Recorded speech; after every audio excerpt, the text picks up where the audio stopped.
প্রিয় দেশবাসী, কোরবানির পশুর চামড়া থেকে অর্জিত আয়ে আমার আপনার দরিদ্র আত্মীয় পরিজন, প্রান্তিক জনগোষ্ঠী ও দেশের লক্ষ লক্ষ মাদ্রাসা শিক্ষার্থী উপকৃত হয়। আমাদের গরিব স্বজন ও প্রতিবেশীরা তাদের হক যেন ঠিক বুঝে পায়, সেদিকে আমাদের মনোযোগ দিতে হবে। তবেই এই উৎসবটি হয়ে উঠবে ধনী গরিব সকলেরই উৎসব।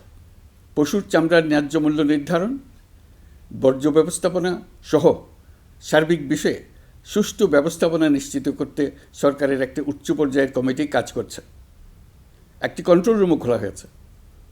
কোরবানির চামড়া সংক্রান্ত যে কোনো সমস্যা, অভিযোগ ও পরামর্শ এই হটলাইনের নম্বরে ফোন করে নেওয়া যাবে। আমরা এই বছর কোরবানির পশুর চামড়া সংরক্ষণে 30,000 টন লবণ বিনামূল্যে সরবরাহ করেছি। কোরবানির ঈদে আরও একটি গুরুত্বপূর্ণ বিষয় হলো পরিষ্কার পরিচ্ছন্নতা। আমি দেশবাসীর প্রতি আকুল আহ্বান জানাই, আপনারা সকলে পরিবেশ পরিচ্ছন্ন রাখতে সমবেতভাবে এগিয়ে আসবেন। বিশেষ করে তরুণ তরুণীদেরকে এই বিষয়ে দৃষ্টি আকর্ষণ করছি।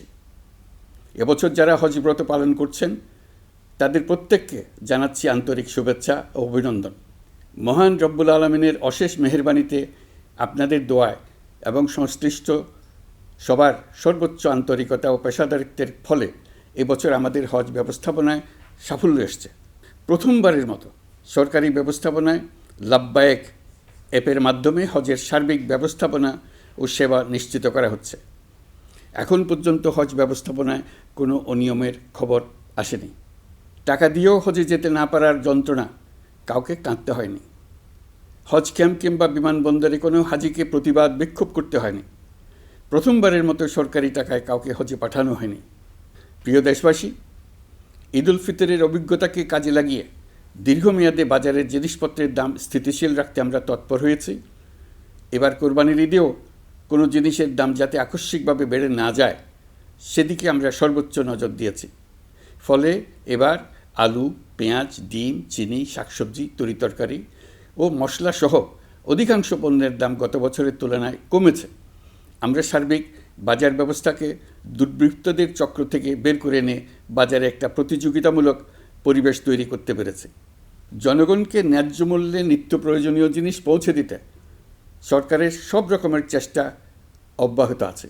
পাশাপাশি এই কোরবানির ঈদেও দেশবাসী যাতে নির্বিঘ্নে নিজেদের দেশের বাড়িতে যাতায়াত করতে পারেন, সেজন্য সরকার সর্বোচ্চ ব্যবস্থা নিয়েছে।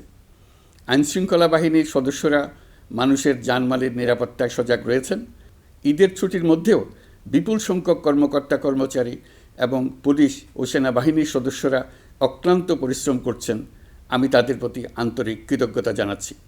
শুধু ঈদের সময় নয়, আগামী দিনে কখনোই বাস, রেল ও বিমান যাত্রায় কোনো ধরনের অনিয়ম যাতে না হয়, সেজন্য সরকার একটি কেন্দ্রীয় অনলাইন টিকেটিং প্ল্যাটফর্ম করতে যাচ্ছে, যেখানে এই একই প্ল্যাটফর্ম থেকেই যাত্রীরা খুব সহজেই বাস, ট্রেন ও ফ্লাইটের টিকিট ক্রয় করতে পারবেন। একই রকমভাবে সব ধরনের সরকারি সেবা যাতে জনগণের দোরগোড়ায় পৌঁছে যায়, সেজন্য নাগরিক সেবা বাংলাদেশ এই নামে একটি সেন্টার পরিচালিত হচ্ছে। দেশের সর্বত্র শহরে, হাটে বাজারে তরুণ তরুণীদের মাধ্যমে বেসরকারি ব্যবস্থাপনায় সার্ভিস সেন্টার স্থাপনের কাজ শুরু করেছে। এটি ঢাকা শহরে কয়েকটি সেবাকেন্দ্রের মাধ্যমে শুরু হয়েছে।